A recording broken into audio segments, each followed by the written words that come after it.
Yo. So the next day, Fearless decides she wants to keep a cat and goes to get it registered. And they find this bunny lady who is called Phoeba, and she joins them, and then they hear a ruckus outside, so they go outside, and the guards are like, "Oh, we need you, come here quick!" And they rush them to the castle, and the king's like, "Oh, the flood is coming, oh no, what are we gonna do? You're the deity, help us out." And Quake's like, what? And Elrond's like, "Oh shit, talking mushrooms." So they all roll to see if they know when the flood is gonna be here. And Phoeba fails, so she begins drowning on the floor, and the others are panicked. And Quag's trying to figure out what to do with the spear, because the spear was blessed by the gods, so they must be able to help. So after about 15 minutes of pure arguing over the spear and drowning in the background, our adventurers roll to see if they know when the flood is going to be here, and they all fail. So they run out of the gates and they're like, "Oh, the flood!" And then they roll again, and the only one that fails this time is Quag. So Quag sees a flood and begins running towards it, trying to stop it somehow. He has no idea.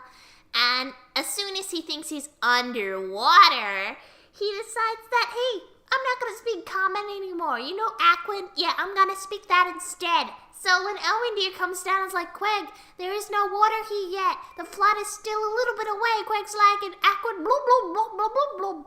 And Elrond is like, "Wait, what?" And Quag's like, "The water! How are you not drowning? You're just swimming like normal. I don't understand this." Meanwhile, Phoeba didn't know what to do, so she's just at the top of the mountain like, "Hey, I'm going to use my turn to roll to try and find a mate." Nice. And she rolls even better. And the guy called Kurt just jumps out of the bushes and he's like, "Hello, you rolled a 20, I am here."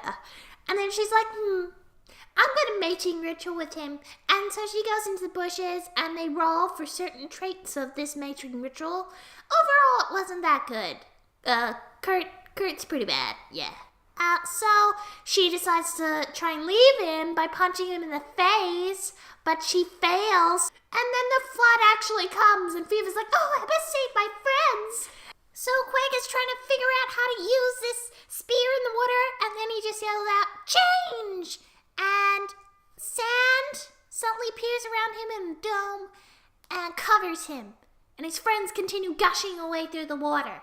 So Fever notices the unconscious Elrondr, dives in, grabs onto him, and Kurt is like, "By love, I must follow you and save you," and jumps in as well. He rolls to see if he can swim, and Kurt's gone. Goodbye, Kurt! Fever was very happy with this, by the way. Meanwhile, Quag is having a mental midlife crisis under this dirt of sand. Fearless is like digging at the sand like, "No, Quag, I will help you."